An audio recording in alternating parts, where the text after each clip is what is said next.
Buenas tardes a todas, todos y todes. Y yo lo primero que quiero hacer es pedirle un aplauso para estas tres reinas.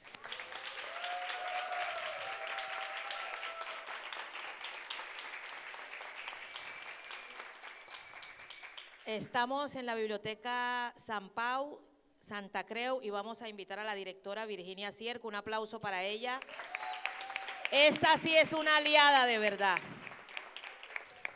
Esta sí es una aliada de verdad, para que nos dé protocolariamente la bienvenida como cabeza de estos aposentos. En català, si us plau. Ai, sí. Benvingudes totes, totis, a la Biblioteca Sant Pau. La meva funció, la nostra funció des de la Bíblia només és una, és donar l'altaveu a qui l'ha de tenir, amb la qual cosa, súper benvingudes. Gracias. Bueno, bienvenidos al tercer día de la Filmic. El señor que está allá es el subdirector, el rey. Con nosotras hoy, Safia, Lucía y Desiree Vela. Tres mujeres por primera vez juntas en un escenario. Y eso se va a quedar en la memoria de la Filmic y nadie nos lo va a poder quitar. Gracias a la producción, al equipo de producción de Plataforma Cero que está dándole toda desde temprano. Yo soy un poco picante y chinchosa, pero bueno, yo pido permiso por adelantado por si me parten una botella por ahí en la cabeza, ya sé de dónde viene. Pero no, esto se ha hecho con amor y queremos agradecer a Safia, a Lucía, a Desiree por estar aquí, porque son mujeres cuya literatura ha llegado al mainstream, pero siguen desafiando estereotipos, todo tipo de conjeturas y subjetividades que recaen sobre sus geografías sospechosas, como decimos nosotras. Y no por haber llegado al mainstream se desprende uno de lo que es y de su identidad. Y sabemos que ellas en su mayoría hacen un ejercicio testimonial de lo que vivimos y de lo que somos, y hoy están para contarnos un poco esta historia. Yo le voy a dejar la voz a Ernei para que les dé las palabras de bienvenida finales de esta apertura, y después les dejamos en manos de Desiree, que les va a decir cuál es la dinámica y tiene ella la batuta. Así que gracias, un aplauso para ustedes por haber venido. Escribir es para valientes. Bueno, muy buenas tardes, soy Ernei Mosquera, soy colombiano, hago parte también del equipo de la asociación Migres, que hacemos también, nos hemos sumado a esta importante iniciativa. Y bueno, la Filmic, segundo año, dándola toda, abriendo espacios para la literatura migrante y racializada. Queremos habitar el centro de la periferia, de nuestras periferias, estamos aquí resistiendo. El primer día muy potente con un conversatorio sobre necropolítica en el Caribe y prácticas de resistencias. Ayer en Cocheras de Sanz con la película Igualada, el documental sobre la vida y todo el proceso que vivió la vicepresidenta Francia Márquez para llegar a ser vicepresidenta de mi país, Colombia. Bastante complejo ese proceso. Y hoy 9 de abril también se está celebrando, conmemorando, ayer se conmemoró el Día del Pueblo Gitano, que también, al igual que la población negra, que muchas poblaciones, históricamente hemos tenido muchas represalias, muchas discriminaciones, muchas segregaciones y muchos asesinatos también. En Colombia, en 1948, fue un 9 de abril asesinado Jorge Eliezer Gaitán, que era un político que de alguna manera quería el cambio para el pueblo. Hay mucha gente que no quiere el cambio para la gente, que no quiere derechos para la gente, y el llamado que estamos haciendo es un llamado a la vida. La Filmic también es un espacio de resistencia donde reivindicamos la vida porque hay muchas personas que la están pasando fatal. El orden global, político, económico, está dejando por fuera a mucha gente. Hay mucha gente que la está pasando mal. Entonces le agradecemos por estar aquí. Sin ustedes esto no es posible porque es importante la presencia, los abrazos, la risa, y es importante toda la literatura que también necesitamos dejar historia, hacer historia, dejar huella.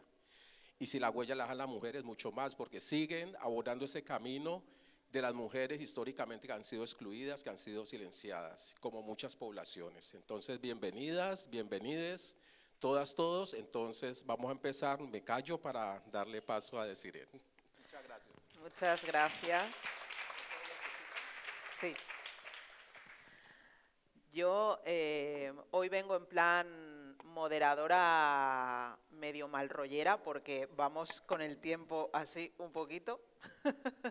Entonces no me voy a alargar con las presentaciones. Os agradezco muchísimo que esta tarde estéis aquí para acompañarnos en este conversatorio que lleva por nombre Escrituras Otras, desafíos del mainstream. Y en este evento hoy de lo que vamos a estar hablando es de los retos que implica, ¿no?, ser autoras racializadas dentro de grandes editoriales. Os voy a presentar, yo creo que no hace falta que os lo presente, pero bueno, formalidades. Entonces, yo soy Desiree Vela Loede, soy escritora y hoy estoy como moderadora ya. Estoy con Lucía Suenbomío, ella es periodista, es reportera de televisión desde hace 2 décadas ya, amiga. Lo cual habla de mi edad. Pero eso lo vamos a dejar. Está ahí, está ahí. Dirige y guioniza documentales, muchas veces con su propio móvil y ya. Colabora en prensa y radio y es co-creadora del proyecto audiovisual y fotográfico Afromayores. Es autora de los libros Las que se atrevieron, publicado por Sial Pigmalión en 2017. Y firma uno de los relatos del libro Tranquilas, publicado por Lumen en 2019. Y además de eso, es autora de 2 novelas, Hija del Camino. Ahora os iba a cambiar los títulos de los... Esto es muy tramposo. Os iba a intercambiar los títulos de los libros. Hija del Camino, publicado por Plan B en 2019, y Tierra de la Luz, Plan B, 2024. O sea que su libro más reciente. Lucía, gracias por estar esta tarde.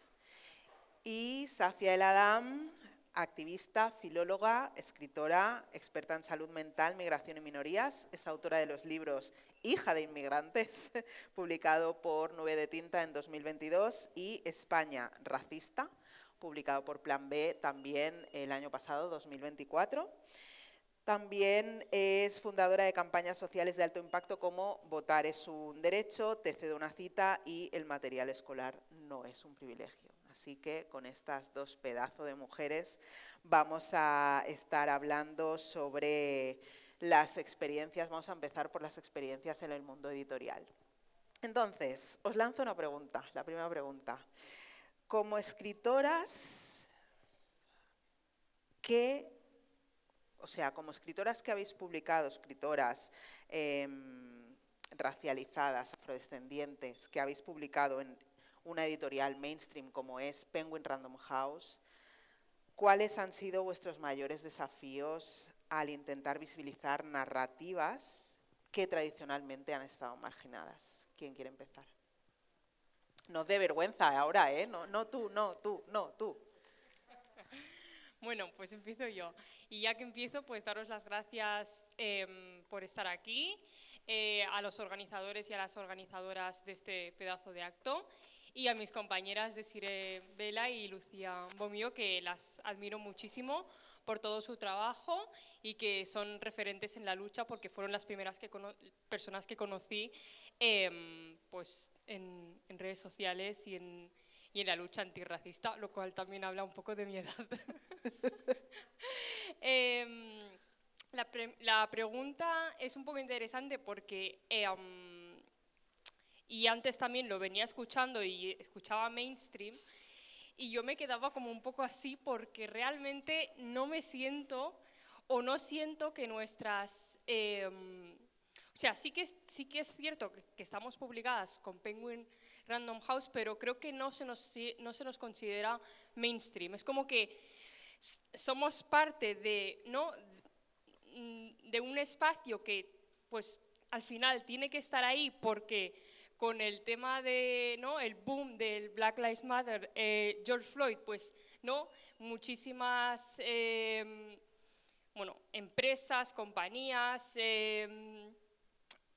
no sacaron este hueco, pero no siento que realmente se nos trate como si fuéramos mainstream o que nuestras lecturas se trataran como tal, porque si no ya estaríamos con lo importante que son y los temas tan importantes que tratan históricamente, ya estaríamos en espacios como la educación, ¿no?, pública, que son muy importantes y que no deberían estar esas lecturas ahí. Entonces no creo que tengan ese trato como mainstream, sino que luchamos para que lo que pensamos, lo que vivimos, lo que investigamos esté ahí escrito, sea accesible, pero es una lucha también muy grande. Gracias, Safia. Lucía. Bueno, pues me sumo a los agradecimientos, también es un placer estar con vosotras, gracísimas porque hayáis dado a luz a algo tan bello como esto, no solo porque estemos nosotras, sino por la posibilidad de traer a tantas otras voces, a tantas otras plumas, y gracísimas también por el esfuerzo de conseguir que esto pase. Gracias por venir también hoy. Y bueno, varias cosas, ¿no? Yo mi primer libro estuvo en un cajón un montón de tiempo como punto de partida porque yo misma no sentía que eso pudiera interesarle a nadie. Entonces, ya no hablo solo de las editoriales, sino de lo que yo he sentido que merecía. Y solo cuando pasó mucho tiempo y porque coincidí al lado, o sea, cenando al lado de un tipo que tenía una editorial que es el que ha sacado a buena parte de los escritores y escritoras de Guinea Ecuatorial, a raíz de eso yo me atreví a contarle, bueno, he escrito un libro, está en un cajón, y él me dijo, mándamelo. Si no hubiera salido ese libro, tampoco hubieran salido los demás, porque por el hecho de haber crecido en este territorio, en este estado, por el hecho de ser una persona no solo periferizada, sino además de la periferia, yo no soy de Madrid, yo soy orgullosa alcorconera, con todo lo que eso conlleva. También, o sea, la gente de Alcorcón a veces nos preguntan que cómo vamos hasta Madrid, y está a 11 kilómetros, o sea, en burro, ¿cómo vamos a ir? Pues, lógicamente en autobús, en metro, pero en fin, por todo lo que eso conlleva también, pues yo he llegado a sentirme incluso pequeña en esas editoriales. Entonces, ¿qué te atreves a negociar? ¿Acaso negocias? Yo no negocio. Yo todavía hace poco leí un artículo en una revista brasileña que contaba que buena parte de las mujeres negras brasileñas son emprendedoras porque las contratan menos. Pero no solo eso, en sus emprendimientos cobran menos que sus pares blancas porque temen que no las vuelvan a llamar. Y a mí me pasa mucho eso, ¿no? O sea, se puso en contacto conmigo Penguin y fue como, claro, sí, por favor, de nada, gracias, lo siento, todo el rato. Entonces, ¿hasta qué punto en nuestras negociaciones, no solo en cuanto al importe que nos podemos llevar a la hora de escribir, sino las exigencias que hacemos, quién nos puede asesorar cuando estamos siempre en los márgenes? Y bueno, efectivamente las personas negras estuvimos de moda una temporada, ahora ya la primavera-invierno del año que viene, pues no sé si seguiremos de moda, diría que no, ya no estamos de moda. Entonces, bueno, mi primer libro sí que coincidió que además pues yo tenía bastantes seguidores en redes sociales, el algoritmo todavía no estaba enfadado, no eran tan señoros los señoros, o bueno sí, pero les venía bien en ese momento. No parecía, ¿no? Igual. ¿El qué? Igual no parecían tan No, señores. les convenía en ese momento, entonces bueno, y el segundo libro pero hay cosas, ¿no? Por ejemplo, el tema de tener que traducir aquello que estás escribiendo todo el rato para que haya personas que puedan entenderlo. Yo recuerdo que bueno, o sea, yo parto también, soy una persona fan de la etnia fan de Guinea Ecuatorial y castellana por el otro lado, o sea que en casa lo de los sentimientos no se lleva, no se expresan de ninguna de las maneras, ¿no? Entonces, siento que desde el principio tenía que hacer una labor pedagógica pensando en ese público mainstream. Y de alguna manera eso, quizá aparte de incurrir en una sobreexplicación, también está despersonalizando o desindividualizando una narrativa que es afrocastellana también, ¿no? Y que es así, punto. Y en este siguiente libro me pasó una cosa por el camino que luego me respetaron, porque yo también para mí era importante, ¿no? Por el aprendizaje del anterior. Y es que me corrigió una amiga y lo agradecí. En este libro que he escrito último yo decía que hay mucho realismo mágico. Y la realidad es que no es realismo mágico, es cosmogonía fang. En el pueblo fang, la gente te habla de me voy a comer, pues lo que sea, salsa de cacahuete y he visto a ese tipo que vuela.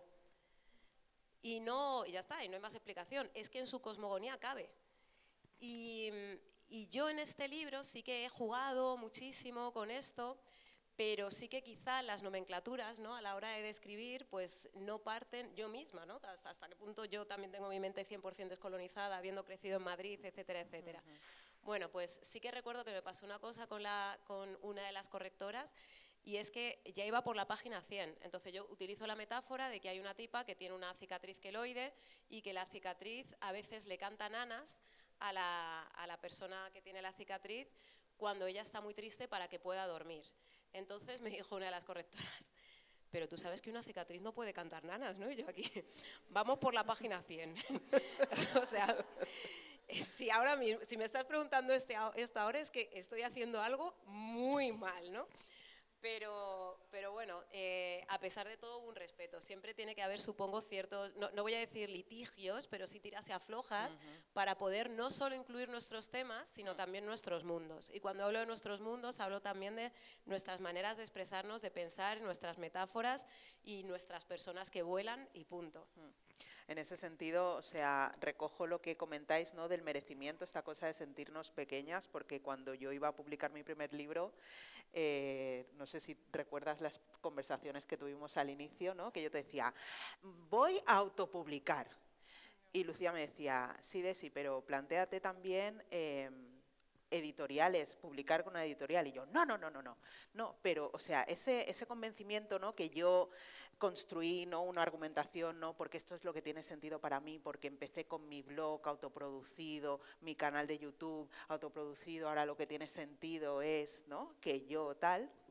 Lo que estaba detrás era el miedo también, ¿no? Porque también recuerdo la comida con Visila Bococó cuando ella me dijo, tú, claro, Visila Bococó, una persona que lleva ya toda su vida viviendo en Estados Unidos, en Nueva York, y ella me decía, tú, dream big, play big, te vas a Penguin o te vas a Planeta, les presentas tu manuscrito, les pides 2.500 euros. Y yo decía, ¿quién va a pagar, no? ¿Quién va a pagar ese dinero por algo que yo tenga que contar, ¿no? O sea que la cuestión de ese merecimiento y cómo nos manejamos y cómo desde ahí negociamos o no, es una realidad.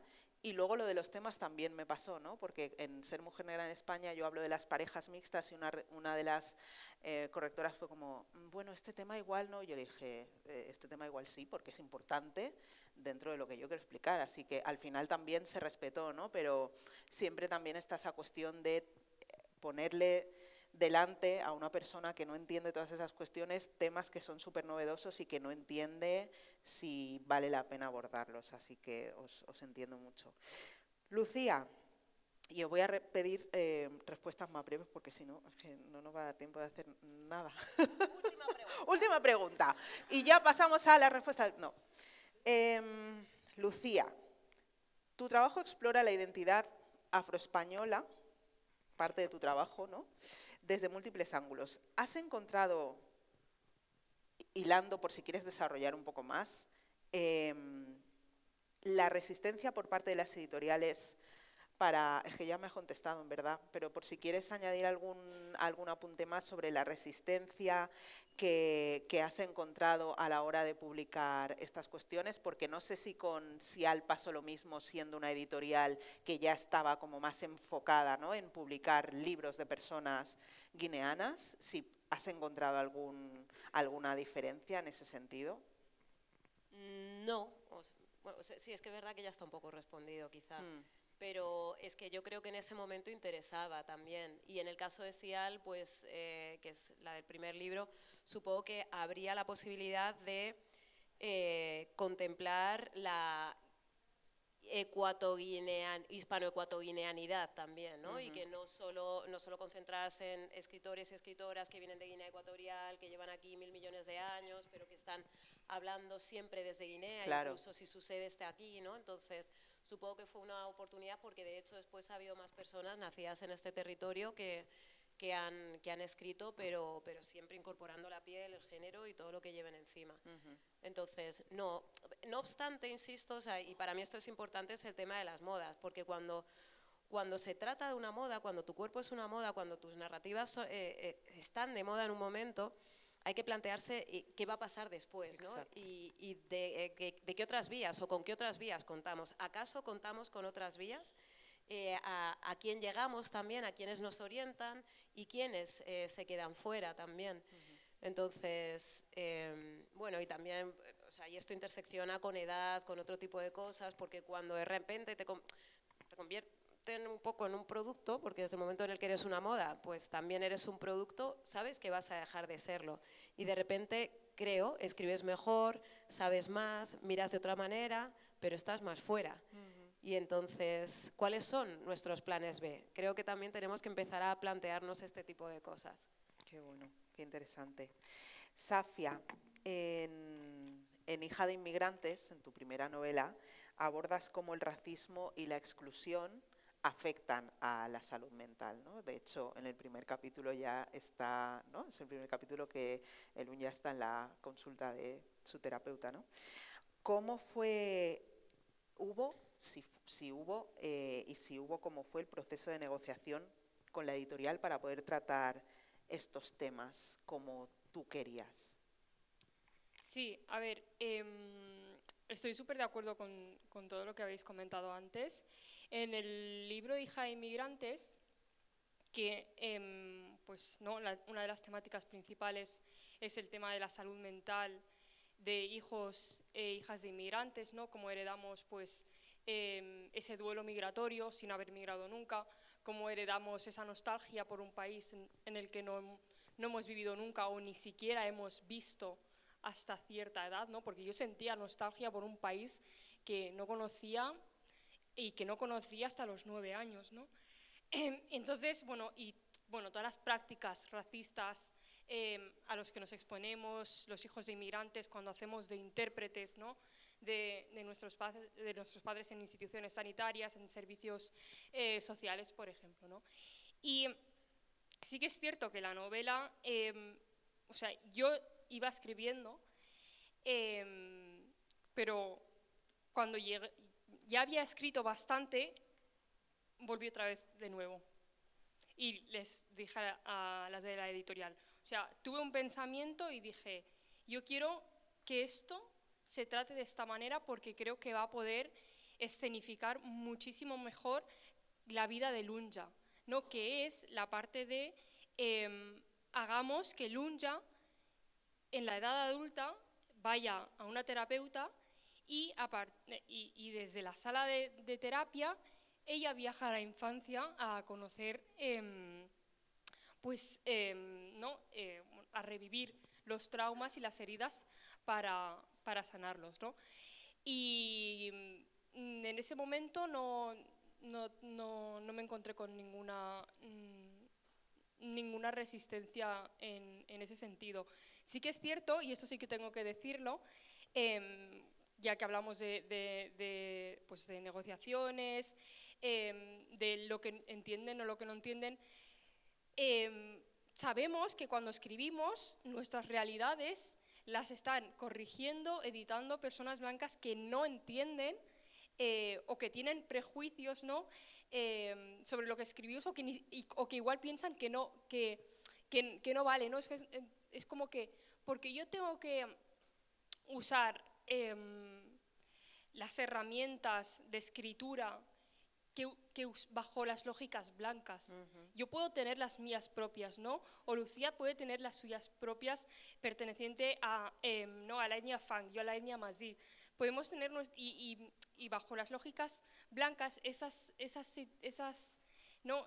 Esas magias que ocurren ahí, muchas veces como que no tienen sentido y se nos invalida, que viene a ser lo que nos ha pasado toda la vida, ¿no? Invalidar nuestros talentos.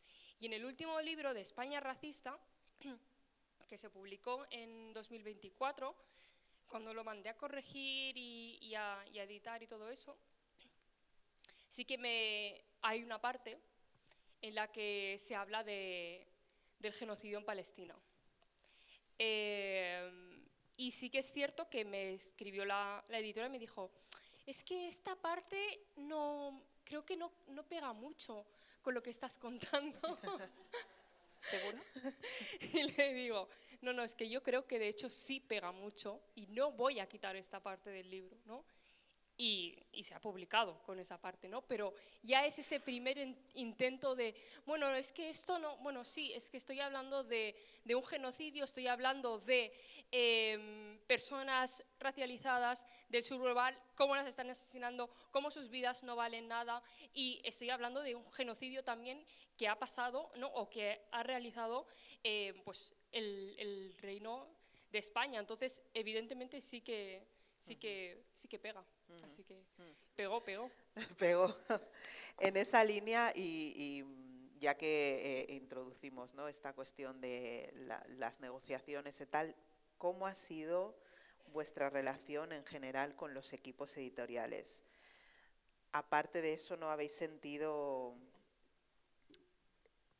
no solo la comprensión, que ya está quedando claro que en momentos determinados ha sido complicado o nos hemos sentido cuestionadas, ¿no?, pero a nivel del resto de acompañamiento por vuestro equipo editorial o vuestros equipos editoriales, porque tenemos sellos diferentes, ¿no? Tú, por ejemplo, al haber publicado, por ejemplo, Safia en 2 sellos diferentes, hay 2 equipos editoriales, en tu caso también. En mi caso tengo 4 libros publicados, 3 con un mismo equipo editorial y el libro infantil con otro equipo editorial diferente. ¿Cómo ha sido vuestra relación con los equipos? Bueno, es que es como un poco también lo que había contestado Lucía antes. Es que nosotras no nos creemos merecer esos espacios o... No, ella ya había escrito su manuscrito, en el caso de Desiree también, en mi caso, y también siempre lo digo, las personas migrantes, hijas de inmigrantes, y en mi casa había mucho miedo a denunciar situaciones injustas que nos pasaban y para mí la vía de escape era la escritura y escribir desde la... Yo no sé escribir de otra manera que no sea desde la indignación y desde la emoción, o sea, necesito enfadarme para poder escribir porque si no, no escribo, ¿no? Entonces es como que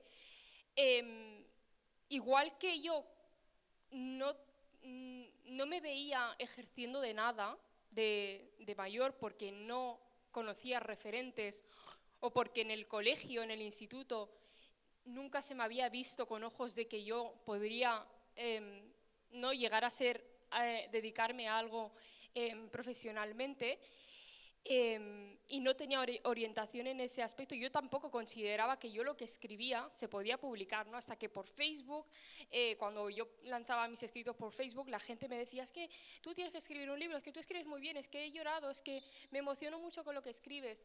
Y de la misma manera, yo o sea, mi carrera universitaria, que yo hice filología árabe y hebrea, yo no sabía que podía hacer otra cosa, ¿vale? O sea, esto, alguna vez he hablado de ello, pero no del todo, pero es como que yo hice esa carrera porque a mí una profesora en bachiller, cuando logré hacer bachiller, porque anteriormente me habían dicho que recomendaban que no lo hiciera, y de hecho todavía tengo las notas en casa en la que la tutora recomienda que yo no lo hiciera, una profe me dijo, porque además suponía que yo era árabe, ¿no? Y yo soy amazigh, ella me dijo que a mí me pegaba mucho hacer esa carrera y acabar trabajando en un consulado, en una embajada, en no sé qué, no sé cuántos. Y daba la casualidad de que mi primo, que había fallecido cursando el 2º año de carrera, había hecho esa. Era el único referente que había llegado a la universidad estando en España que yo conocía, ¿no? Entonces y yo hice esa carrera, ¿no? Entonces, claro, cuando yo empecé a salir de mi pueblo apartado de Barcelona, ¿no? Un pueblo periférico, yo llego a Barcelona y veo que hay muchas más posibilidades,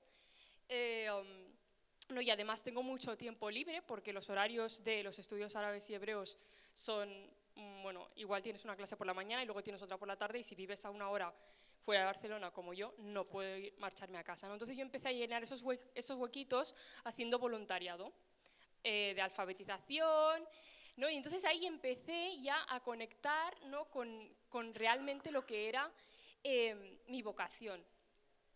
Y en 2º de carrera yo quise cambiarme, pero en mi cabeza pesaba estás haciendo una carrera universitaria, les tienes que demostrar a tus padres que la vas a terminar, tienes que demostrar a tu familia que la vas a terminar porque se espera de ti y tú, o sea, tú tienes que demostrar a la gente que tú tienes un título universitario y si ahora dejas esa carrera y vuelves a empezar otra, no, igual de alguna manera vas a decepcionar, ¿no? Entonces, claro, es como que se quedó ahí y ahora estoy ya, pues, casi en tercero de psicología, porque es realmente lo que me gusta y lo que pues fui haciendo después el posgrado de salud mental y migración y cosas relacionadas con estos temas, ¿no? Y esto quiere decir que, bueno, como nosotras pensamos que no podemos ocupar esos espacios o que no podemos no ser escritoras o ser no, lo que queramos ser, pues es como que, vale, pues por favor, públicame, sí, no voy a negociar nada, y tú sientes,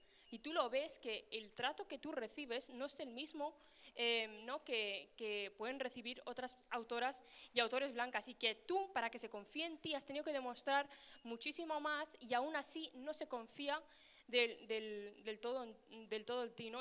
Y a mí, en el caso de Hija de Inmigrantes, al publicarlo, y lo sabe Lucía, o sea, Desiree, creo que con Lucía también lo comenté, que tuve muchos problemas porque, y hasta el día de hoy, tengo problemas. El libro está en la 7ª edición y el stock se agotó hace 2 meses y no había stock. A mí me contactaban los libreros para ir a hacer presentaciones en sus espacios y me decían, es que no hay libros de Hija de Inmigrantes, y a mí nadie me había informado, ¿no?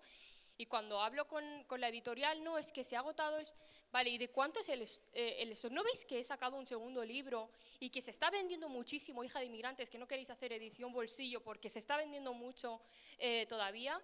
Y, o sea, ¿por qué no sacáis stocks más grandes, no? Es como esa falta de confianza que, o sea, que aún así, gracias al boca a boca, porque con Hija de Inmigrantes el tema de la comunicación fue fatal, y gracias al boca a boca pues se ha vendido, y estoy muy contenta de hasta dónde se ha llegado, pero eso, ¿no? La falta de confianza y el de, bueno, esto es un trámite, y como tenemos muchísimos más libros que publicar y tenemos autores que, bueno, pues que igual venden, no sé, 100.000 libros, pues mejor nos centramos más en esos que en esas personas, ¿no?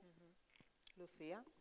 Yo es que, con respecto a tu pregunta, he salido con Grijalbo y con Serie B, pero tenía la misma editora, ¿no? Que ya migró, entonces pues ha sido un poco parecido, la verdad, no experimenté mucho cambio.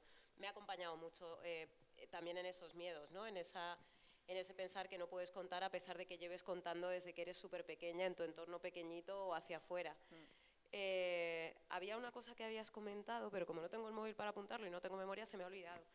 Pero, bueno, luego si me acuerdo lo digo, pero vale, vaya, respondiendo a tu pregunta, es que era la misma editora, entonces, bien, acompañada. Yo en ese sentido, con los ensayos también me he sentido muy acompañada, ¿no? Pero de nuevo ese miedo, yo me acuerdo en la primera reunión con mi editor me dijo, yo quiero hacer de ti una escritora de largo recorrido, y yo pensé, ¿qué dices? ¿No? Porque siempre esa duda ahí, ¿no? De si voy a poder, ¿no? Lo que tengo tanto para contar como para ser ¿qué es una escritura de largo recorrido, ¿no? Pero sí que, por suerte, he estado muy acompañada en ese sentido.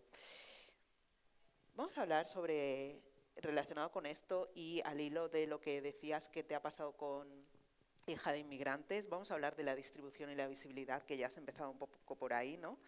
Y ya, bueno, en tu caso ya ha quedado respondido. Me viene muy bien que os adelantéis a las preguntas porque me ahorráis tiempo, chicas, gracias, se agradece.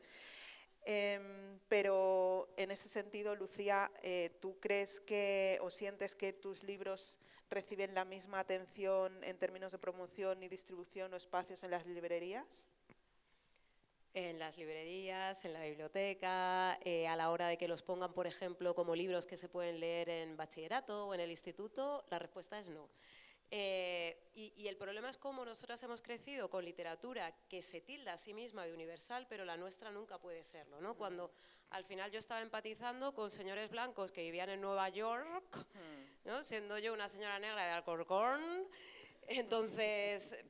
pues entiendo que ese es el problema realmente, ¿no? ¿Por qué se nos relega a nicho cuando hay sentimientos que son universales? Al final, efectivamente, yo abordo mucho la construcción identitaria bueno, depende, ¿no? En el segundo libro, primera novela, pero en este tercero estoy hablando de las huertas de Europa, que están en Europa, pero que también podemos encontrar en otros contextos, ¿no? Lugares de exclusión, zonas de explotación y personas que viven debajo de los plásticos. Eso, lamentablemente, lo podemos encontrar en demasiados lugares. Pero solo se leen esos libros, siento, ¿no?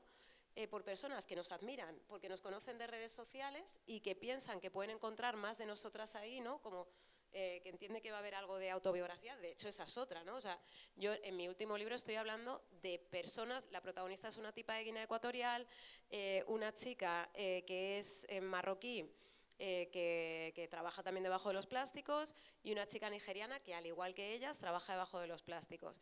Entonces me han llegado a entrevistar y decirme, bueno, de alguna manera estás contando tu vida, y yo, ¿cómo?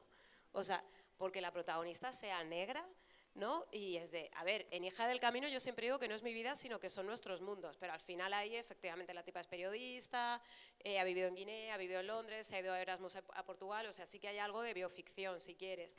Pero en este tercer libro no tiene absolutamente nada que ver.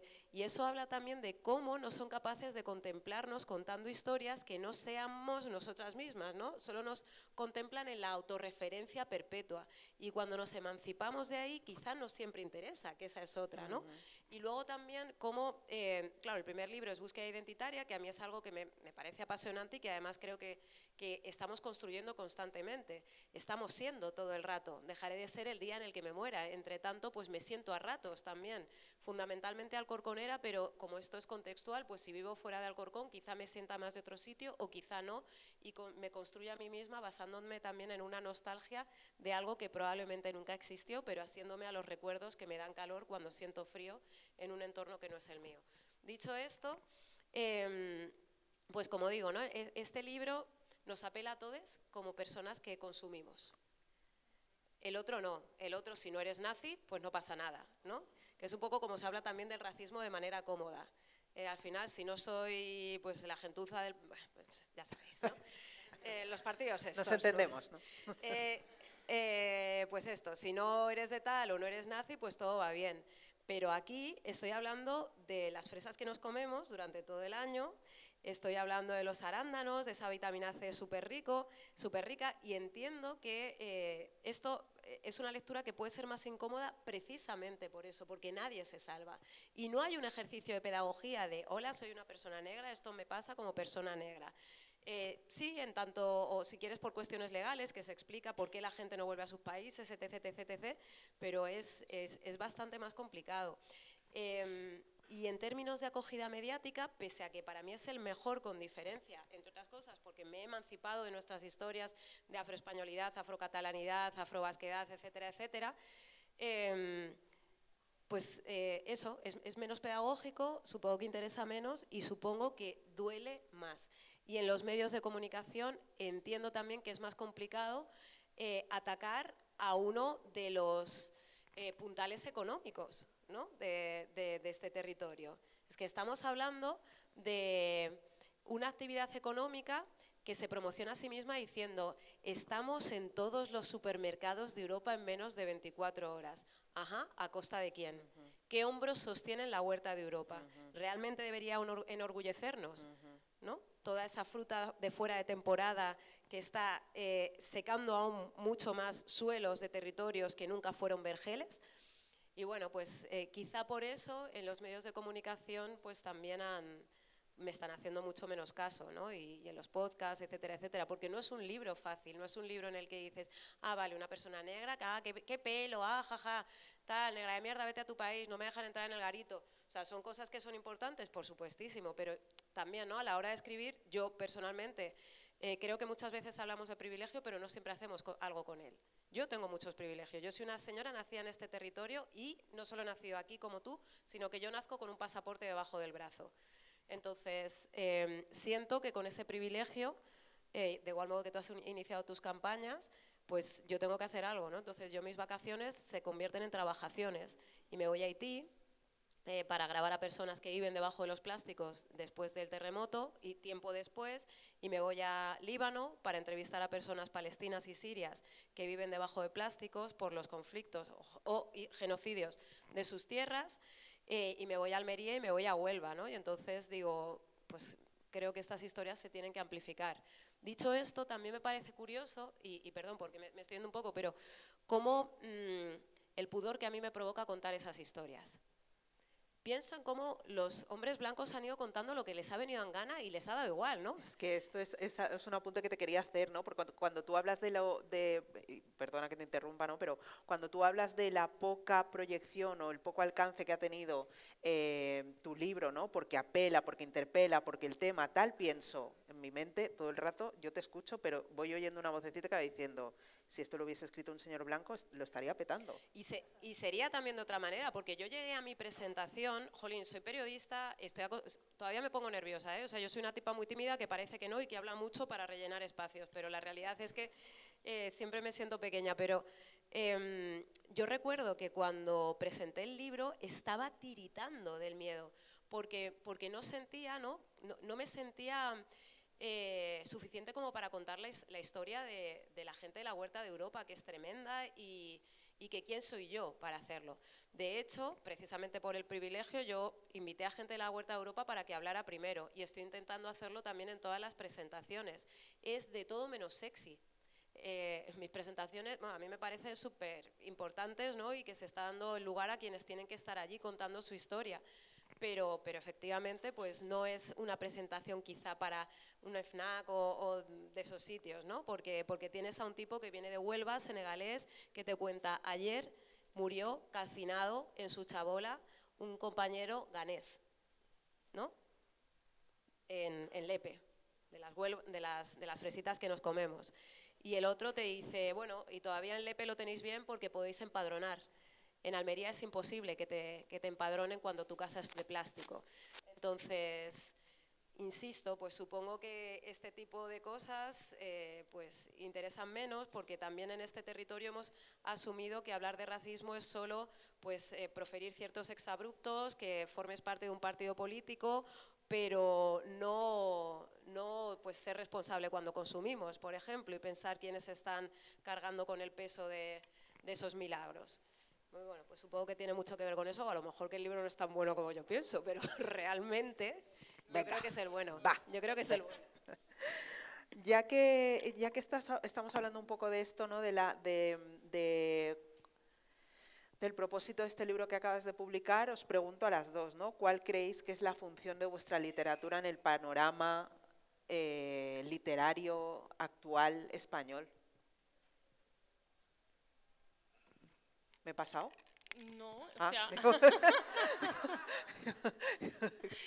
yo creo que hace pues una función de conocimiento universal y realidad, ¿no? O sea, al final en Hija de Inmigrantes, en España racista, en Tierra de Luz, o Tierra de la Luz, Tierra de la Luz. Que me lo he leído y es buenísimo, ¿vale? Porque se nota muchísimo toda la investigación que hay detrás, toda la emoción y ya no te vuelves a comer una fresa, ¿no? Porque sí que sabes, pues bueno, las temporadas de Huelva, no sé qué, pero todo lo que hay, ¿no? En el libro y todo lo que se vive desde la protagonista es brutal, ¿no? Ya no te vuelves a comer una fruta igual y que por eso igual no sale mucho, ¿no? Entonces creo que igual que el de España racista, trata el contexto español del racismo, porque muchas veces cuando se habla de racismo en España, pues no, es que en Estados Unidos, no, es que no se habla del contexto, qué pasa en España, qué hay contra las personas moras y musulmanas y por qué se llevan el 80%, 80 y pico por ciento, casi 90, del odio en redes sociales y fuera de redes sociales, ¿no? ¿Qué contexto hay? ¿Qué pasado histórico no se está contando o se ha contado mal en historia, ¿no? El tema de la invasión, que de ahí las narrativas de hoy, cuando no pasa cualquier cosa en Ceuta y Melilla, ya es invasión, ¿no? ¿De qué se habló en el pasado? Pues cuando se trata de norteafricanos musulmanes es una invasión. Cuando se trata de romanos, no es una estancia, no es un...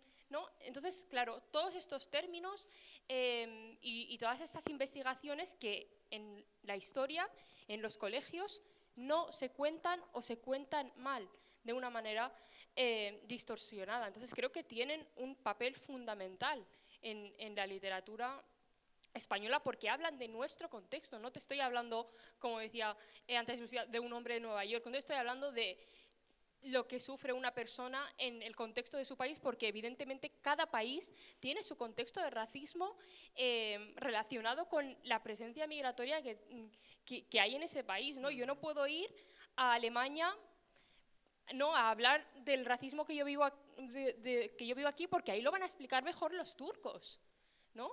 Entonces, claro, o en Estados Unidos lo van a explicar mejor las personas mexicanas. No podemos llevarnos otros contextos para olvidarnos del nuestro, ¿no? O en el caso de las personas gitanas en este país, ¿qué pasado, ¿no?, y qué presente hay, ¿no? Entonces creo que, bueno, eso es muy importante, pero al final, tú porque Gonzalo, que es tu editor y que también es nuestro editor ahora, es un amor de persona y te ha dicho que quiere hacer de ti una escritora de largo recorrido, pero si no es Gonzalo, o sea, no se confía, o sea, no podemos llegar a ser unas escritoras de largo recorrido porque porque quienes nos editan o quienes nos pueden publicar no van a darle valor a nuestra obra aunque la tenga, ¿no? Total. Y eso siento yo muchas veces con Hija de Inmigrantes, que fuera veo que muchísima gente, o sea, que se ha vendido mucho por el boca a boca, que gracias a eso, o sea, es importante que lo leáis porque nos seguís en redes sociales, porque nos conocéis, pero que después paséis esos libros, que comentéis, que lo recomendéis porque sois quienes podéis hacer que seamos escritoras de largo recorrido, porque si no, hay muchísimas escritoras y escritores racializados de larguísimo recorrido que no están publicados y que no lo van a estar porque no se confía en ellos, ¿no? Y Hija de Inmigrantes, todo lo que se ha vendido a todos los espacios a los que ha llegado es gracias a la gente que lo ha leído, que ha confiado y que lo ha ido recomendando y que ha visto el valor, y no por el valor que han visto en la editorial, porque ni siquiera consideran que eso que se cuenta es importante, ¿no? Total. De la manera en la que se cuenta. Total. Te entiendo súper porque es lo que me ha pasado a mí con Color Carne. Color Carne está en español en la 10ª edición, pero no es porque el equipo editorial haya hecho nada, ¿no? Ha sido porque la gente... que Hija de Inmigrantes, exacto, era el mismo equipo de comunicación de Hija de Inmigrantes que Color Carne.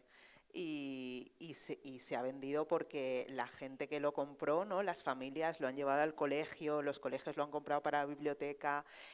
La traducción al euskera fue porque una mamá me dijo: tengo un contacto con una editorial aquí en Euskal Herria, ¿qué hacemos? Le dije, pues tira, porque yo con la editorial no tengo posibilidades, ¿no? O sea que te entiendo perfectamente porque estamos en las mismas. Ahora que hablas de Color Carne, he mandado un libro infantil, un cuentecito que se llama Paulina la puercoespina. Me encanta el título, por favor. Sí, y me dijeron, es que no es universal como el de Desiré. Y dije, ¿y por qué lo tienes que comparar con el de Desiré? Porque solo puede haber uno. Claro, no, y aparte es de que es la línea negra. O Sí. sea, esto para empezar, sí, escribiendo Sí, de sí. negrología. Y aparte, claro, y no lo vemos universal. Y yo dije, o sea, a ver, de alguna manera es como... No quiero contarlo por si No lo finalmente cuentes, sale. no lo cuentes. Pero de alguna manera está hablando del autoodio por el pelo, ¿no? O por las púas de una puercoespina. Y no lo veis universal, ¿por qué? Porque está hablando de pelo, pero si hablara de otra parte del cuerpo sí que lo veríais universal. No lo veis universal porque entendéis que solo puede ser una persona negra cuando la púa es una metáfora y podría ser cualquier otra cosa. Exacto. Pero lo que me llamó más la atención es que lo comparaban con el de Desiré, y entonces dije, claro, que es la línea, ¿no? La línea de la editorial que es la negra, pero esta mierda ¿qué es? Total. ¿Sabes? O sea, esto para empezar. Luego, ¿por qué escribimos? Pues yo escribo por desahogo. Yo soy una rabiosa de mucho cuidado, la verdad. Y ahora estoy haciendo un documental con Santiago Zanú, no sé si le conocéis, es el autor del Truco del Manco. El director. El director, perdón, del Truco del Manco, es el único director afro que tenemos con un Goya. Esperemos que vayan viniendo más. Por favor. Además fue hace bastante tiempo. Entonces él siempre dice que tenemos que convertir nuestra rabia en gasolina para la creación. También Audre Lorde siempre decía, ¿no?, cuando le comentaban, claro, es que tú quieres tener el patrimonio del sufrimiento por el hecho de ser una mujer negra y lesbiana. Y ella decía, ¿sufrimiento? Si nosotras partimos desde la ira. Yo estoy siempre con los puños cerrados, desde que soy pequeña. Yo no escribo con los dedos, yo escribo así, directamente, ¿no? Y me cuesta mucho escribir porque ahí es cuando se me caen todos los sentimientos que rara vez expreso porque tengo que ser dura, porque me toca ser paquiderma, porque tengo que tener la piel así de gruesa en mi día a día, ¿no?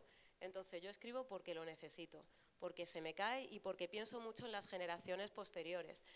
Cuando hay gente que me dice, hija del camino, que me llevo mejor con Tierra de la Luz porque creo que pues, tengo más años, está mejor escrito y tal, pero con hija del camino es como que, bueno, vale, ha funcionado mucho mejor, pero siento que es un abrazo con carácter retroactivo a todas las personas que han venido detrás y que se han sentido acompañadas, ¿no? Que han dicho, al fin alguien cuenta mi historia, cuando rara vez han podido verla en algún libro, no porque sus historias no existieran, sino porque no se daba cabida a ese tipo de historias. Y escribo eso, escribo por rabia, escribo para que conste que no solo estamos, sino que siempre estuvimos, que no acabamos de llegar, que nuestras historias son importantes, que las necesitamos para poder seguir creciendo y caminando por este territorio en el que no nos piensan, en el que piensan que no estamos. Y escribo, y esto también, sobre todo en el tercero, que he jugado más con la forma, ¿no? Que hay quien piensa que son hipérboles cuando en realidad eran mundos. Escribo porque tenemos derecho también a hablar de amor, tenemos derecho pues a poder verter belleza, ¿no? en las páginas que vamos rellenando, porque también esa podría ser una de nuestras vías de expresión, porque ¿por qué no? Exacto. Así que escribo por todo eso. Y escribimos porque, y ahora cuelo súper bien el eslogan de la Filmic, porque escribir es de valientes, cojones.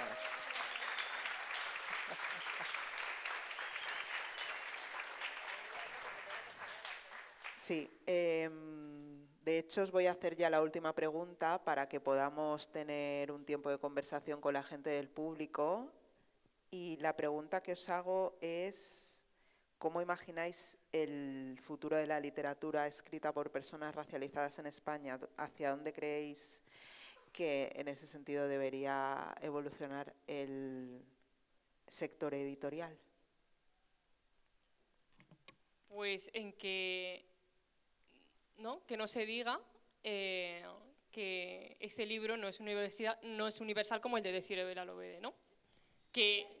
O sea, que no solo sea una. De hecho, cuando publicamos, Lucía y yo, que publicamos el mismo mes, Tierra de la Luz y España Racista, yo le escribí y le dije, me alegro tantísimo de que publiquemos en la misma editorial el mismo mes, ¿no? Porque eso significa que no solo puede estar una, ¿no? O me da a entender, ¿no?, eso de no solo puede estar una. Y me alegro porque hace unos años no podía ser eso. Y sigue, o sea, creo que también en el contexto español somos poquísimas, ¿no? Las escritoras racializadas en espacios mainstream o que hablemos de antirracismo, ¿no? Porque igual sí que hay escritoras racializadas, pero que no hablan de antirracismo, sino que contribuyen al racismo y por eso tienen premios. Zasca. Vale. Hashtag Najat El Hashmi.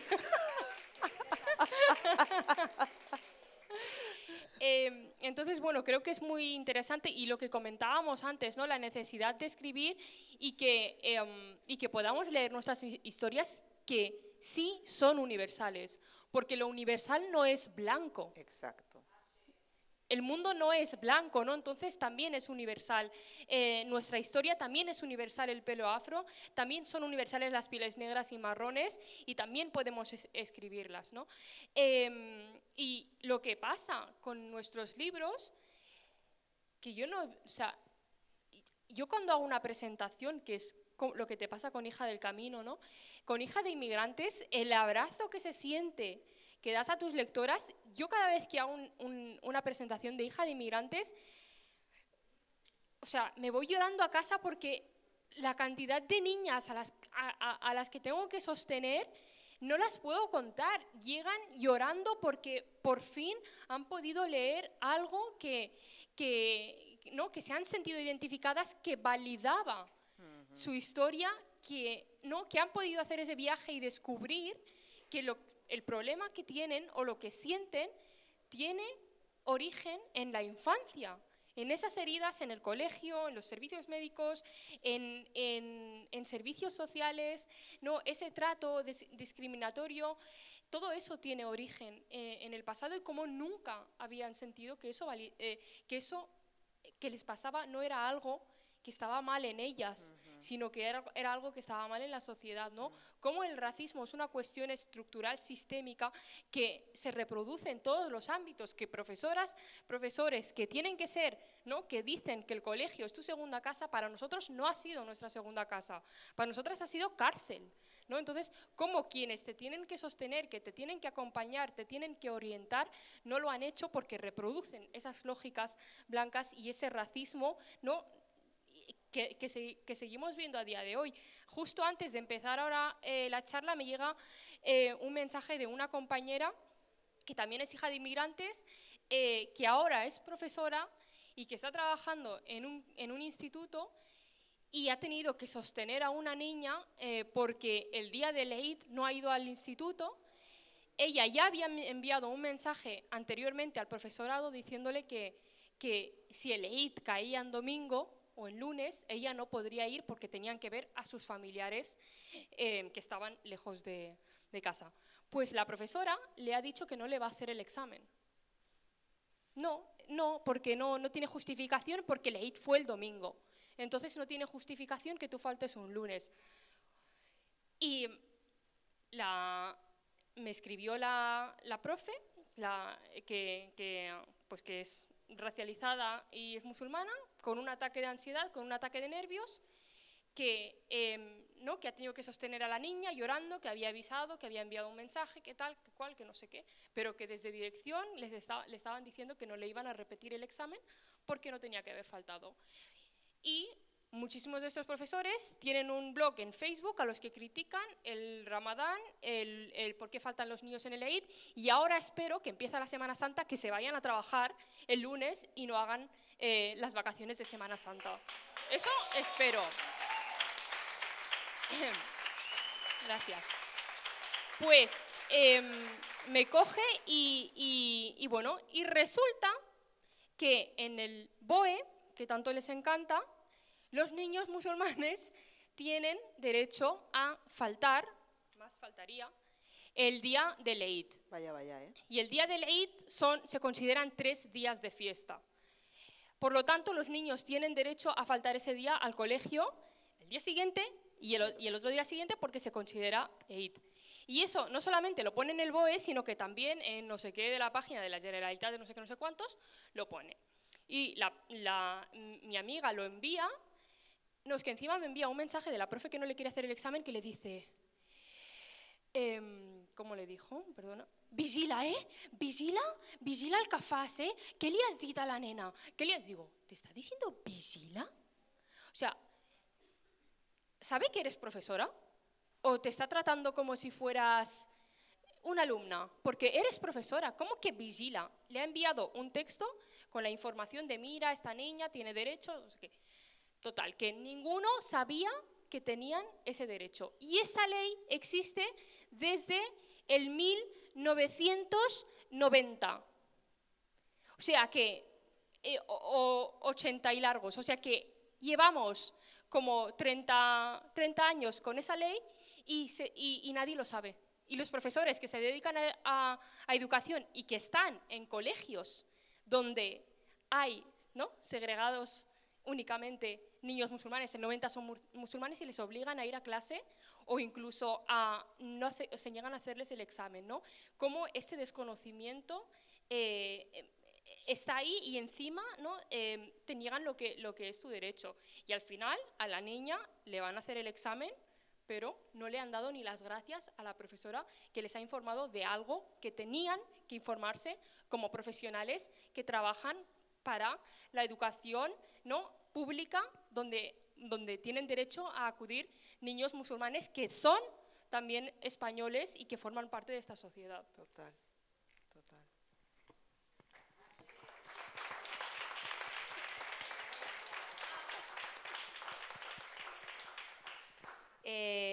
¿Hacia dónde podrían ir las editoriales? Bueno, yo creo que sería chulo que se universalizaran cada vez más unas obras que efectivamente pueden leerse como universales también. Hace poquito estuve en Nueva York y estando allí me llega un email de profes del colegio al que asisten los hijos, hijas, hijes de funcionarios de Naciones Unidas, porque en las aulas de español se están leyendo mi libro. Y yo pensé, ¿y por qué no pasa aquí? Vamos, o sea, me da igual, el mío de cualquier otra, ¿no? Porque al final, efectivamente, de hecho, asistí, por supuesto, porque me hizo una ilusión tremenda y eso, y había muchas personas con orígenes diversos, cosa que también está sucediendo ya aquí hace mucho tiempo, Claro. ojo. Pero incluso si no hablando solo de países, sino de otros territorios del Estado, personas que se sienten de un sitio aunque hayan nacido en otro, etc., etc., ¿no? Entonces yo creo que también tenemos que intentar que nuestras obras lleguen a lugares donde quizá se lean más o se lean desde otro lugar o nos sintamos siempre autorizadas y estén, como me pasó con mi segundo libro, que estaba en narrativa extranjera, aquí de Alcorcón. O sea, ¿sabes? Yo, ¿dónde está? Yo buscando las nuevas en narrativa extranjera. Buenas tardes, ¿no? Entonces, sí, bueno, que Alcorcón no está tan lejos, ¿sabes? Como para... Claro, sí, es tremendo.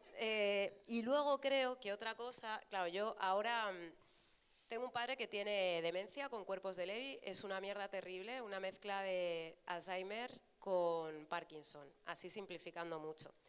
Entonces, cuando fuimos al neurólogo por primera vez, nos preguntaron que si hablaba castellano y fue como, claro. Pero luego, o sea, lo de siempre, ¿no? Hablas español, no sé qué, no sé cuántos. O sea, esta idea de acabas de llegar todo el rato, ¿no? Pero luego cuando preguntamos, ¿va a perder el castellano? Porque mi padre nació en la selva y no es una manera de hablar. Él nació en Guinea Ecuatorial, en una zona de bosque, y hasta que no fue al colegio no empezó a hablar castellano por imposición colonial, pero es la lengua que ha aprendido. Y claro, yo pregunté, porque yo no hablo la lengua de mi padre. Si mi padre pierde el castellano, yo no le voy a poder llevar siquiera un vaso de agua. Y fue como, claro, no lo hemos pensado. Nunca nos piensan. No piensan que no acabamos de llegar, sino que estamos aquí desde hace mucho tiempo, que por tanto también nos hacemos viejas, nos hacemos viejos, que podemos tener necesidades especiales y demás. Eso me ha hecho como mucho más consciente la realidad de mi padre y ver cómo es como una especie de enciclopedia de la cual empiezas a quemar los últimos tomos, ¿no? Cada vez más se está quedando en el pasado, en los primeros tomos, y los últimos están desapareciendo. Y eso me hace, pues por eso empecé el proyecto de Afromayores, en un momento de desmemoria, hacer memoria, pero también creo que algo que se debería hacer es retomar o reeditar todas las obras o parte de las obras que han hecho quienes nos precedieron. No acabamos de empezar. Aquí hay una narrativa negra desde hace muchísimo tiempo. Exacto. Y narrativa muy buena que está descatalogada, que se lo puedes conseguir pagando un pastón en librerías antiquísimas o ¿no? Pues sí, sobre todo en internet y demás. Entonces yo creo que esa, aparte de seguir publicando a la gente que está saliendo de no entender que tiene que haber una mora, una negra, una no sé qué, como si fuera un chiste de los de antes, sino muchas más, que podemos tener voces diversas, rescatar también todo ese esfuerzo literario que se hizo en un momento en el que tenían menos voz, o no menos voz, pero sí menos posibilidad de amplificar sus historias y sus voces, y que quizá eso también nos toca a nosotras. A lo mejor el siguiente paso es que creamos nuestras propias editoriales y no estemos pensando tanto en las modas, ni en quién tiene más seguidoras, etc., etc. Creo que este debería ser el siguiente paso, o por lo menos ese es mi punto de vista. Gracias. Por eso tenemos proyectos como Plataforma Cero, creados por y para, ¿no? Bueno, familia, entramos en la recta final, 15 últimos minutos. Entonces vamos a abrir el turno de preguntas y os voy a explicar un poquito cómo vamos a funcionar en el turno de preguntas, porque, claro, lo primero que os voy a pedir es concisión en las preguntas. Es decir, quien levante la mano, que sea para hacer una pregunta. Intentad no estar pensando en la pregunta mientras habláis, porque entonces consumimos mucho tiempo del poco que tenemos y menos personas tendrán la oportunidad de intervenir, ¿de acuerdo? Así que si vais como directas al punto cuando preguntéis, os lo agradeceré muchísimo. Y en segundo lugar, daremos la palabra y la posibilidad de intervenir primero a los cuerpos migrantes y racializados, y luego, si queda tiempo, a las personas blancas, solo si queda tiempo. Y si no, pues que hagáis un ejercicio de escucha como seguís haciendo, puede ser también igual de interesante. ¿De acuerdo? Así que vamos a empezar. Preguntas. Ahí hay, aquí también y aquí también. Vale. Yo creo que si proyectáis, ¿no? No hace falta micro.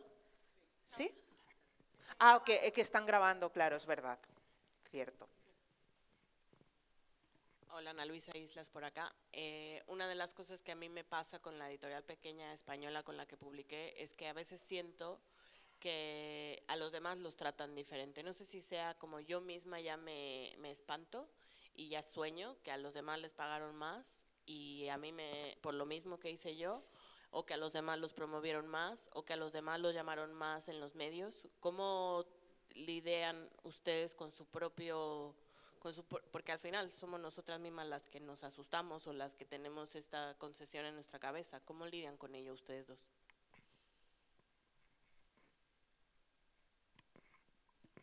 Bueno, es que yo, el punto de partida es lo que te he dicho, que yo ni siquiera, o sea, he firmado el mismo contrato con las mismas condiciones en el primero y en el segundo libro, cuando lo normal es que en el segundo ya firmes más. O sea, es que tienes que pedir, porque si tú no lo pides, van a intentar ir siempre hacia abajo. Yo no lo hago porque lo que he contado a las brasileñas, yo todavía estoy flipando con que me dejen escribir.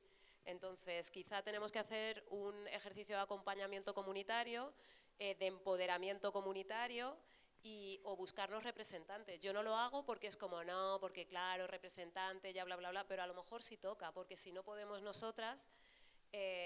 mira, os voy a contar un ejemplo, una cosa pequeñita. El otro día estuve en un sitio hablando de racismo y vinculado a otra cosa. Entonces, había 3 personas blancas y 2 personas racializadas. Y una de las personas racializadas era la típica de a mí España me ha dado todo, que tiene sentido porque llegó siendo peque, entonces como menor extranjero no acompañado, entonces es normal, tiene ese discurso. A mí jamás se me ocurriría ir a una mesa de un tema que no conozco y pidiendo 7.000 pavos encima. Pues una persona los pidió y no se los dieron, pero le dieron mucho más de lo que me dieron a mí, que llevo estudiando sobre racismo 20 y pico años. Entonces, claro, si cuela, cuela. Es que si tú cobras menos van a decir, de acuerdo, son una empresa y que no se nos olvide. Así que si te sientes siempre pequeñita y ves que no vas a salir de ahí, búscate representante, aunque sea una colega, que cambie, o tú misma cambiando la voz, yo qué sé. Pero, hola, ¿qué tal?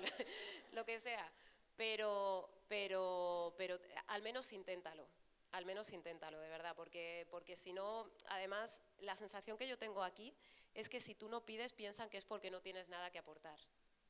Me ha pasado en más de un sitio que es como, oye, qué bien, y es decir, ¿qué esperabas? ¿Sabes? O sea, ¿no? O sea, a lo mejor pensabas que iba a decir, no, pues es que yo nací negra, qué pena, pero no, tú vas con tu discurso armado, tú estás escribiendo, etcétera, etcétera, así que ese es, vamos, que te digo lo que hoy, mientras venía para acá, he llamado a un amigo para decir, se acabó, llévame, my friend. Así que eso es lo que te recomiendo. Yo tengo agente, ¿eh? O sea que te recomiendo mucho porque es lo que dice Lucía, si tú firmas un contrato, el contrato que te van a ofrecer es el de mínimos, la plantilla que tienen. Entonces, si tú no sabes más, que no tienes por qué saber más, porque tú no tienes por qué saber sobre contratos editoriales, vas a aceptar lo que te propongan. Por lo tanto, agente. También, lo mismo, yo tengo agente también. ¿Te hemos respondido? Perfecto, gracias. Aquí y después Karel. Hola, buena tarde. Lucía, bienvenida a Barcelona de nuevo. Muchas gracias por el espacio. La verdad que es un lujo teneros a las tres referentes. Comentario conciso y pregunta también rápida. Bueno, desde la última vez que nos hemos visto, no era profesor, pero ahora soy profesor de instituto y los tres libros están en literatura universal de primero bachiller, en mi caso. Gracias. Y la pregunta viene un poco más a la cuestión personal, porque yo que vengo de cine, de periodismo, y también tengo mis proyectos guardados en el cajón, ¿en qué momento, y también tengo propuestas de escritura en el cajón, ¿en qué momento vosotros a nivel personal habéis decidido a decir que la escritura es el camino para desarrollar todo? Gracias. Bueno, muchísimas gracias. El otro día también se lo decía a mi amiga porque se sorprendieron muchísimo cuando empezó, o sea, les llevó la ley y ¿no? Porque no se espera de nosotras que estemos ocupando esos espacios ahora, ¿no? Y todos esos derechos y esas lecturas que no se han hecho todos estos años, ¿no? Estos 30 años, pues se están haciendo ahora, así que enhorabuena y muchísimas gracias. Y yo el momento en el que pensé que yo iba escribiendo, o sea, hasta que una vez alguien me dijo, es que tú lo que estás escribiendo puede ser, o sea, un libro, ¿no? Estás escribiendo todo esto en redes sociales, lo puedes poner en el libro, ¿no? Entonces yo pensé, hostia, pues sí, ¿no? Y todo lo que yo había escrito por separado,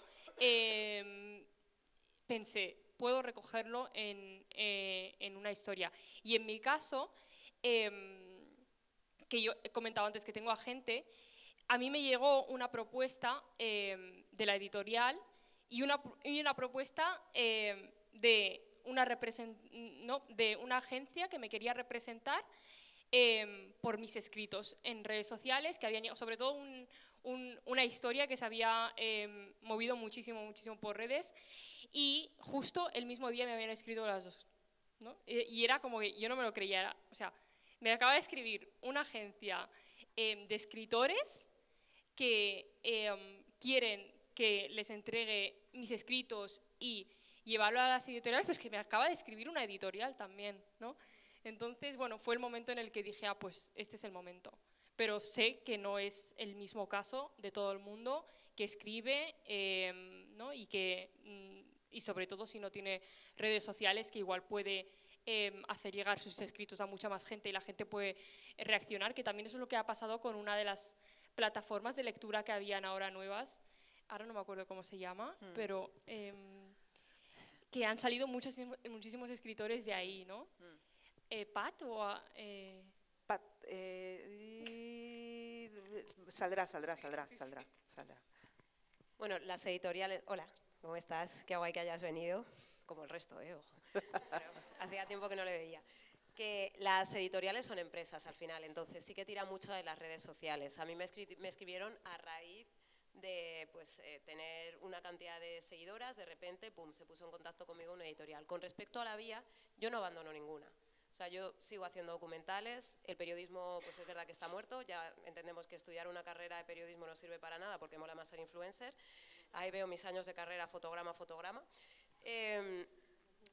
Pero yo no abandono ninguna vía, sigo en el documental, sigo grabando vídeos con el móvil aunque solo los vea después mi madre, sigo escribiendo, sigo haciendo relatos cortitos o libros pues con más dimensiones, o sea, más largos, pero no abandones tampoco ninguna de las vías y sobre todo ten en cuenta que quizá las editoriales grandes van a tener más capacidad de posicionar tus libros en distintos sitios, pero las editoriales pequeñitas cuidan un montón, porque no abarcan tanto, ¿no? Y miman cada detalle y escogen pues muy bien a las personas con las que quieren salir.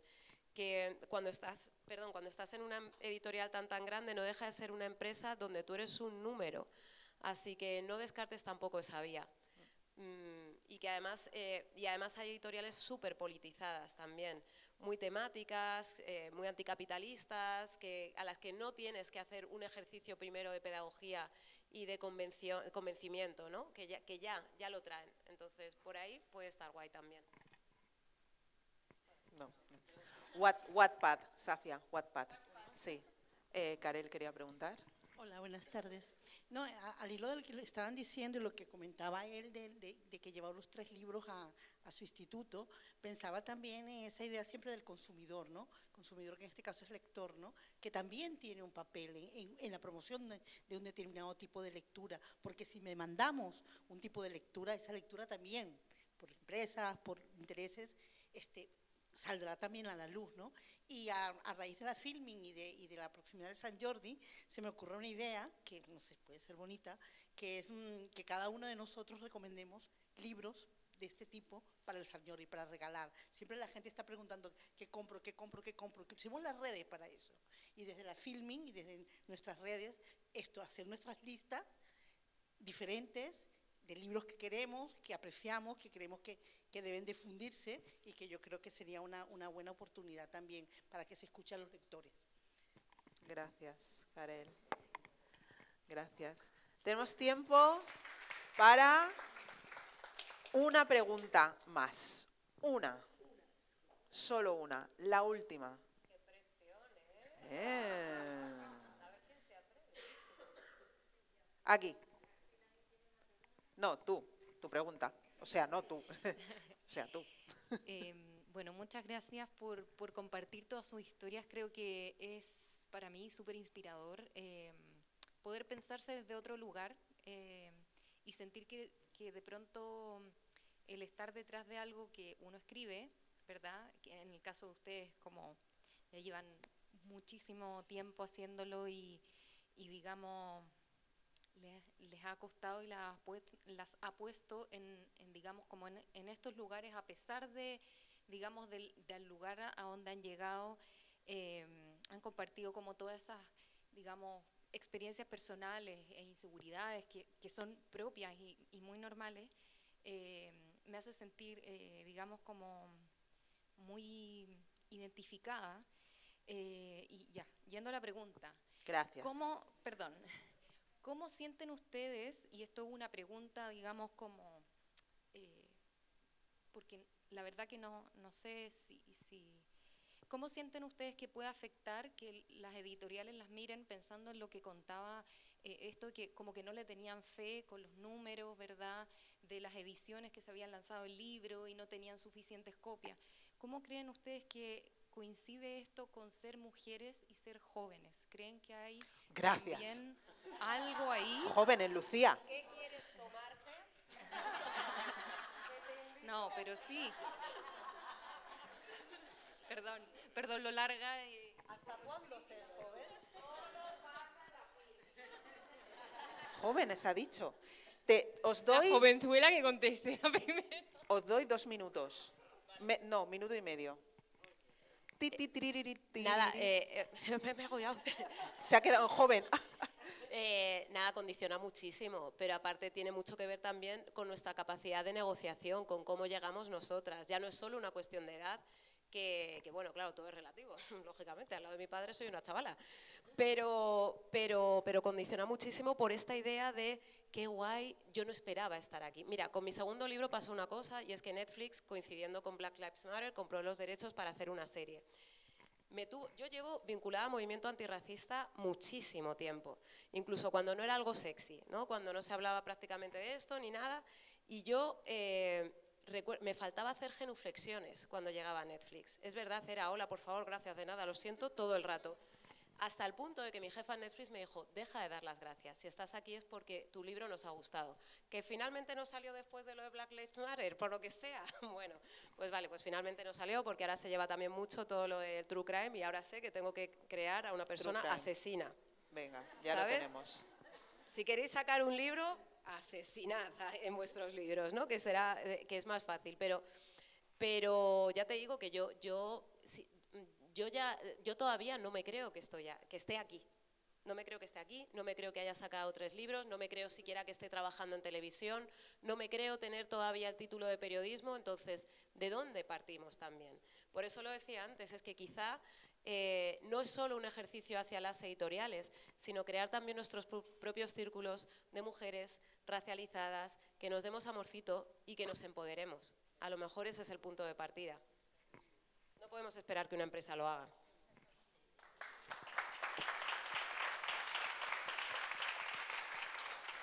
Y yo suscribo todo lo que ha dicho mi compañera Lucía y también quería añadir que evidentemente la edad intersecciona y el ser mujer también, porque si tienes menos experiencia exiges menos, yo ahora exijo mucho más también, pero creo que pesa mucho más el ser racializada, porque hay muchas escritoras jóvenes, influencers, que se están publicando muchísimos libros de influencers blancas jóvenes como activismo, que es feminismo blanco, y que se les está tratando diferente a lo que se nos trata a nosotras. Tienen espacios enormes, o sea, se les hace una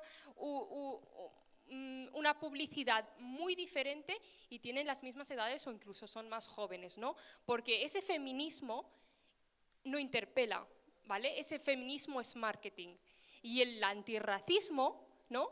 El que cuestiona la estructura y el sistema sí que interpela y no es marketing, ¿no? Como el feminismo interseccional. Por lo tanto, creo que el ser una persona marrón, negra, antirracista, pesa mucho más que el ser joven y mujer. 30 segundos. Sí. Súper joven, o sea, 28. súper rápido, que me tengo que ir corriendo ya a Madrid. Y luego está también el a cuántas de nosotras dejan entrar, también, que es como un cupo, y hasta cuándo te dejan estar. O sea, has hablado de juventud y todo lo contrario. Yo ya soy mayor, ¿no? Digamos que ya vienen chavalas más jóvenes que son influencers negras en redes sociales. Es como, yo siento, a mí no me han llamado en ningún podcast para hablar de mi libro, de ninguno. Es como, porque ya han llamado a otra negra. Bueno, sí, por favor, te lo pido.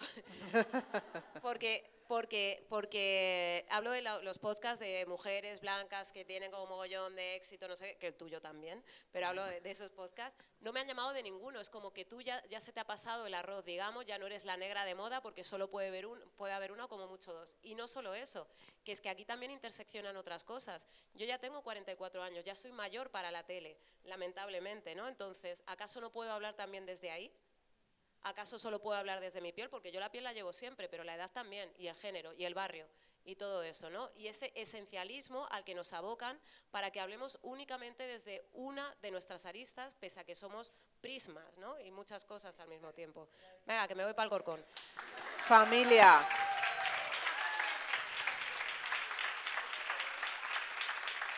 Muchísimas gracias por habernos acompañado esta tarde, por haber estado aquí con nosotras. Es importante que tengamos estas conversaciones.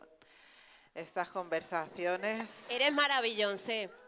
Gracias, Kini. Y que apoyemos también a proyectos editoriales como Plataforma Cero. Ana Islas, aquí con Kini. vente a Plataforma Cero. Aquí pagamos bastante. Pagamos el 20%. Wow. 20%. Porque no somos un negocio. Queremos que los escritores se queden con eso en sus bolsillos. Yo soy todo lo fantástica que ustedes crean, pero yo soy una migranta esquivando todos los días. La precariedad. Pa. Yo lo que tengo son amigas. Es mejor tener amigos que dinero. Y eso hace posible que podamos hacer estas cosas. El mainstream no garantiza que el trato sea el justo. El mainstream no garantiza que el pago sea el justo. El mainstream somete y hace que nosotras nos cuestionemos si vale la pena estar allí. Y a veces es mejor no estarlo, pero es importante estarlo. Por eso estas tres grandes están ahí y están peleando para las que vienen y venimos detrás, podamos estar allí siendo representadas. Y la escritura, tú decías ahora, negra como yo, tiene un podcast con un contenido muy grande y todos los días se queja, oye, me voy a tener que empelotar para que se vean las historias. Eres negra, mija, confórmate con eso. Eso es lo que quiere el sistema, abocarnos a ese esencialismo y a todas esas cuestiones. Un aplauso grande.